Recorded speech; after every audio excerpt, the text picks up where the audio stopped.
ಪ್ರಪಂಚದಲ್ಲಿ ಅತಿ ಹೆಚ್ಚು ಕ್ಯಾಶ್ಯೂ ಆಪಲ್ ಬೆಳೆಯುವ ಮತ್ತು ಸಂಸ್ಕರಿಸಿ ನಾನಾ ಉತ್ಪನ್ನಗಳನ್ನು ಪಡೆಯುವ ಮೊದಲ ಸ್ಥಾನದಲ್ಲಿರುವ ದೇಶವಾಗಿದೆ ಬ್ರೆಜಿಲ್. ಜಗತ್ತಿನ ಒಟ್ಟು ಗೋವಿಯ ಹಣ್ಣು, ಗೋಯಿ ಹಣ್ಣು ಇಲ್ಲವೇ ಕ್ಯಾಶ್ಯೂ ಆಪಲ್ ಬೆಳೆಯುವಲ್ಲಿ ಬ್ರೆಜಿಲ್ ಪಾಲು 80.5% ಆಗಿದೆ. ಏಷ್ಯಾದ ದೇಶಗಳು ಬೀಜದ ಹೊರತು ಹಣ್ಣಿಗೆ ಮುಖ್ಯತ್ವ ಕೊಟ್ಟಿಲ್ಲ. ಬ್ರೆಜಿಲ್ ದೇಶವು ಜ್ಯೂಸ್, ಜಾಮ್, ಜೆಲ್ಲಿ ಇತ್ಯಾದಿ ತಯಾರಿಸುತ್ತದೆ. ಭಾರತದ ಗೋವಾದಲ್ಲಿ ಗೇರು ಹಣ್ಣಿನ ಪೆನ್ನಿ ತಯಾರಿಕೆ ಜೋರಿದೆ. Brazil, Mali, Madagascar, Bharat, Ivory Coast, Nigeria ಹೆಚ್ಚು ಕ್ಯಾಶ್ಯೂ ಆಪಲ್ ಸಂಸ್ಕರಿಸಿ ನಾನಾ ಉತ್ಪನ್ನ ಪಡೆಯುವ ದೇಶಗಳಾಗಿವೆ.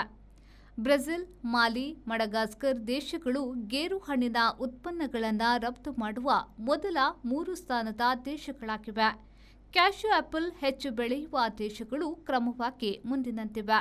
ಬ್ರೆಜಿಲ್ 1100 ಕೋಟಿ ಕಿಲೋ, ಮಾಲಿ 17.99 ಕೋಟಿ ಕಿಲೋ, ಮಡಗಾಸ್ಕರ್ 7.72 ಕೋಟಿ ಕಿಲೋ, ಗಯಾನಾ 42,000 ಕಿಲೋ.